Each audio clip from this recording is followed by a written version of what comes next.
આપણે છોટા હાથીનો વિડીયો લઈને આવી ગયા છે જે છોટા હાથી હળી ગયેલી છે આપણે બોડી કામ કરી છે એટલે છોટા હાથી જોવો તમે કેવી હળી ગયેલી છે એનું કામ કરેલો પણ વિડીયો તમને બતાડી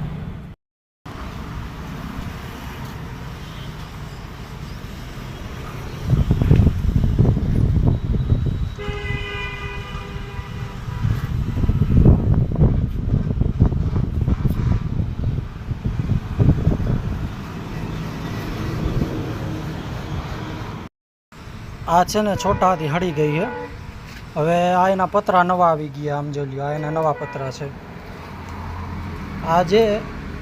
આગળના પતરું છે જોઈ લ્યો આ એનો ભાગ છે બરાબર અને આ નીચેનું તરિયું છે આવે ને નીચેનું તરિયું આ વિડીયોમાં બધું કામ થઈ ગયેલું છે જોઈ લ્યો બતાડી દઈ તમને